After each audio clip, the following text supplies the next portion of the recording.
Well, now, how do you believe that this can tie into prophetic times? Because one critic said that this book makes the Antichrist look like the tooth fairy. Yeah. That it's so real and so scary as to what could possibly happen in the future. Right. Well, and there will be a sequel to this book, which is nonfiction, which is actually dealing with the real sciences. But when we wrote the Armand Gate, and the book does have 45 five-star reviews. It's been in the top 50 CBA market for a long time now. And so we're very happy about that. And there again, that's due to her creative writing style. But you said something a moment ago about it's one thing to mix one kind of corn with another. It's another thing to mix a fish with corn DNA and create something that has never existed before.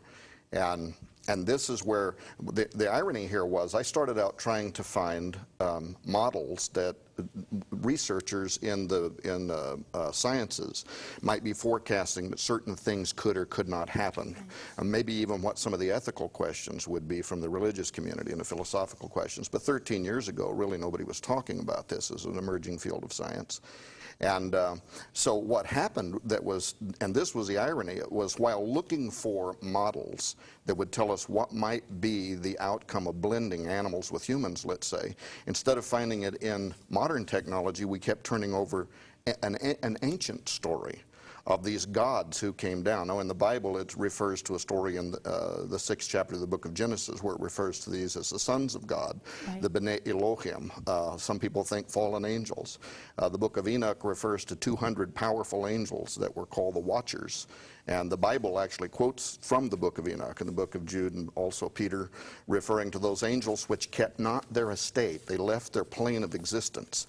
And that's the story that Enoch tells us, that they wanted to leave their plane of existence. And I believe that what we uncovered was the way they did this was by creating a new kind of creation, something that God had not made. Therefore, it didn't have a soul or spirit in it, which God had put in motion. In other words, it wasn't a dog, so it didn't have the spirit of a dog. It wasn't a human, it therefore didn't have the spirit of a human. It was something entirely new into which they could incarnate themselves. And that was the story, that this unusual offspring, the Nephilim, the Nephilim, the giants of the Old Testament, came under judgment from God. But there's an ancient book called the Book of Jasher. It's a pseudepigrapha, or an apocryphal book, but it's actually quoted in 2 books in the Old Testament. So it was a book that was known to the writers of the Old Testament, and they at least viewed it, if not as inspired, at least as history, and therefore quoted from it. And in the book of Jasher 4:18, it says something that was very interesting. This was one of the texts that we came across. It said, "And after the fallen angels went into the daughters of men, then men began to teach the blending of animals of one species with another in order to provoke the Lord," end quote. And of course, as a theologian, as soon as I saw this, I thought, well, now if we were talking about hybridization, like you mentioned, blending one kind of a horse with another kind of a horse, this would not have provoked the Lord because he created them to be able to do that. Right.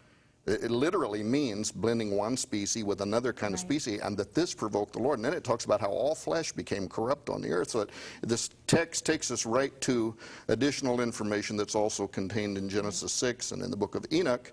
Enoch also talks about these angels, but in the 7th chapter of the book of Enoch, he starts talking about how they sinned also against the animals as well as the women. And so this story started unfolding about what appeared to be ancient biotechnology. The blending of animals and humans for the purposes of creating something that opened a gateway through which these things came. Nita, how difficult was it for you? Okay, you've got all this information now, and you're a creative writer. You're trying to put together a story that people are going to sit and read who aren't familiar with all of this. This had to be quite the challenge for you. Well, this is where we took long drives. And we would talk about how would we get from this point to that point and explain all of this.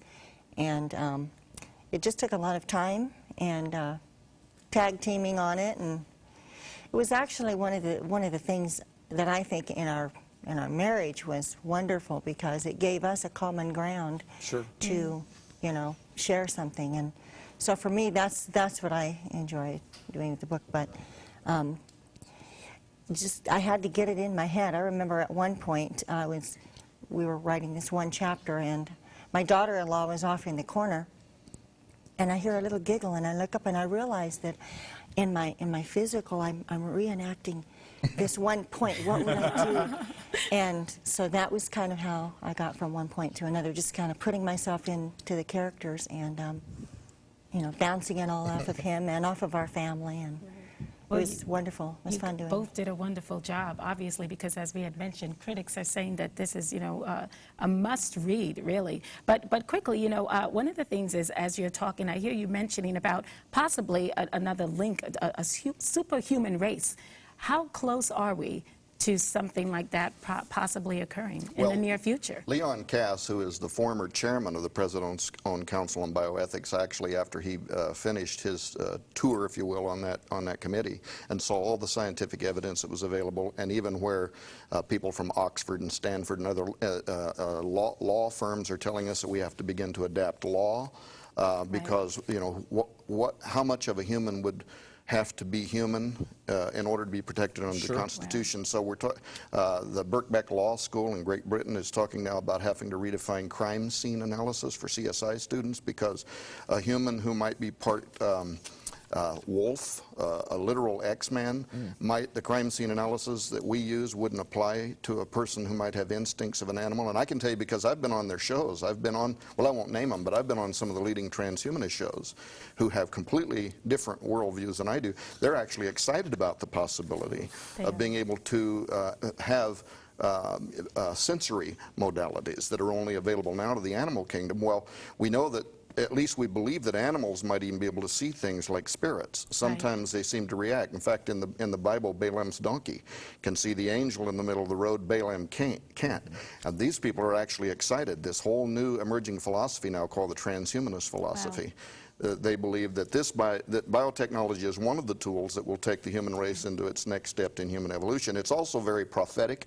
Isaiah refers to the possibility of the return of the giants at the end of time, and he ties it to a time when Iraq and Iran are invaded and destroyed, and that God will call for a ruler to open a gateway, and that through it will come forth the Geborim, whom most Bible scholars believe are the offspring of the giants. Wow, I tell you, this is really some scary stuff. No wonder they said what they did. But, you know, possibly not so far from X-Men as we think. So, you know, thank you so much, Tom and Nita, for coming and being with us. I tell you, a very interesting read. You raised some very interesting topics, not only to give us something to think about, but also something to pray about. If you'd like to purchase the Ahriman Gate or find an easy way to link to the Horns website, you can visit us at www.harvest-tv.com for some more information. Well, coming up later on Harvest, Pastor Dave brings us his teaching of the day, where we learn more about our prayer lives. We'll also be right back with Brian Bush, so stay with us.